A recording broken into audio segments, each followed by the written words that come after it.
شدم لحظه به لحظه دعای فرج، میدونم شنوای دعای منی. السلام علیکم ناظرین محترم، آج آپ کی خدمت میں انسان کے وجود میں اطمینان اور سکون حاصل ہونے کے دوسرے سبب کو بیان کرنا ہے۔ پہلا سبب اللہ تعالیٰ کی ذات پر ایمان اور اس کو یاد کرنا تھا۔ دوسرا انسان کے سکون کا جو سبب ہے وہ ہے اپنے مقدر پر راضی رہنا۔ انسان دیکھتا ہے کہ میرے پاس بہت کچھ نہیں ہے، لیکن اس کے مقابلے میں جو دوسرے افراد ہیں ان کے پاس گاڑی ہے، مکان ہے، بہت زیادہ دولت ہے۔ تو پروردگار عالم بعض اوقات انسان کو امتحان کرتا ہے، انسان اللہ تعالیٰ کے امتحان میں مبتلا ہوتا ہے۔ تو اس سلسلے میں پروردگار عالم کا ارشاد ہو رہا ہے، بسم اللہ الرحمن الرحیم، بلا من اسلم وجہہ للہ وہو محسن فلہ اجرہ عند ربہ ولا خوف علیہم ولا هم یحزنون۔ پروردگار ارشاد فرما رہا ہے کہ جو شخص اپنے آپ کو اللہ کے حوالے کر دے اور اس کے ساتھ ساتھ وہ نیکی کرنے والا ہو تو اس کے لیے اس کے پروردگار کے پاس اجر ہے، اور پھر اس شخص کو نہ کوئی خوف ہوگا اور نہ ہی کوئی حزن ہوگا۔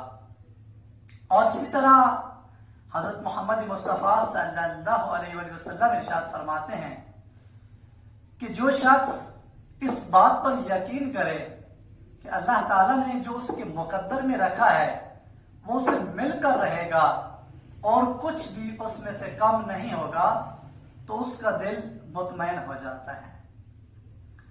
اور سب سے بڑی مثال، واضح مثال کہ جو اللہ کی رضا پر راضی رہا وہ ہے حضرت امام حسین علیہ السلام۔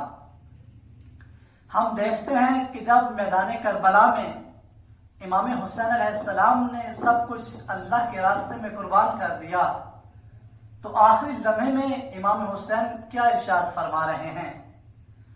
امام حسین علیہ السلام نے ارشاد فرمایا، الہی رضن بے قضائک لا معبود سوائک، اے پروردگار عالم میں تیری رضا پر راضی ہوں اور تیرے سوا کوئی معبود نہیں ہے۔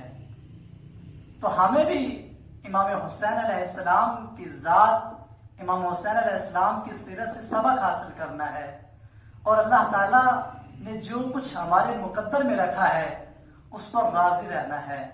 اور جو پروردگار ہم سے امتحان لے، آزمائش لے، جتنی بھی بڑی ہو، امام حسین علیہ السلام کے امتحان سے بڑی نہیں ہوگی، سب سے کام لینا ہے۔ اور اسی طرح جو تیسرا سبب ہے انسان کے سکون حاصل کرنے کا، وہ ہے توبہ اور اللہ سے امید کرنا۔ انسان گناہ کرتا ہے، جب ایک مومن گناہ کر لیتا ہے تو اس کے بعد پریشان ہو جاتا ہے، اس کی کوشش ہوتی ہے کہ وہ اپنے اس گناہ کا جبران کرے، اور پھر بعض اوقات انسان جب گناہ کرتا ہے تو اسے اس بات کا خوف ہوتا ہے کہ کہیں دوسروں کو اس کے گناہ کا علم نہ ہو جائے، وہ اپنی رسوائی سے ڈرتا ہے۔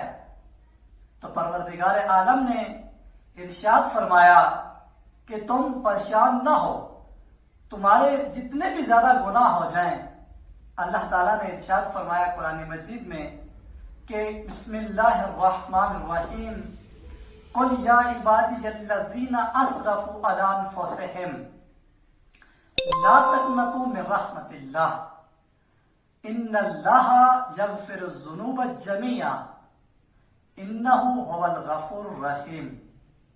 کہہ دیجئے کہ میرے وہ بندے کہ جنہوں نے اپنے نفسوں پر اسراف کیا، وہ اللہ کی رحمت سے مایوس نہ ہوں، کہ پروردگار تمام گناہوں کو بخشنے والا ہے اور وہ غفور اور رحیم ہے۔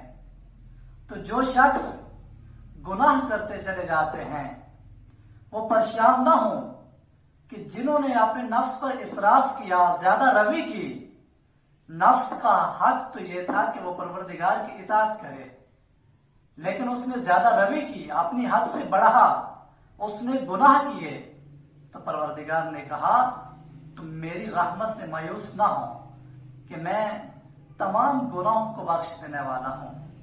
ہمارا کام یہ ہے کہ ہم اللہ کی بارگاہ میں جا کر توبہ کریں۔ انسان جب توبہ کرتا ہے، انسان جب پروردگار سے معافی مانگتا ہے تو اسے سکون اور اطمینان حاصل ہوتا ہے۔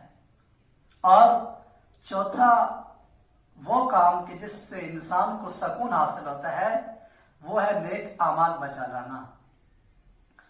انسان جب اللہ تعالیٰ کی اطاعت کرتا ہے، اللہ تعالیٰ کی بندگی کرتا ہے تو اسے سکون حاصل ہوتا ہے، اور پروردگار عالم کا بھی ارشاد ہے کہ تم مدد حاصل کرو مشکلات میں، پریشانیوں میں، نماز سے مدد حاصل کرو۔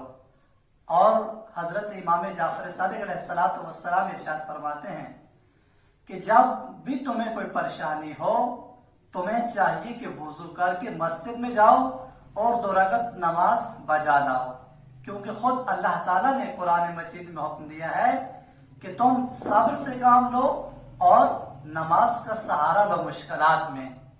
اور انسان کو اس وقت بھی سکون حاصل ہوتا ہے کہ جب انسان دوسروں کی مدد کرتا ہے۔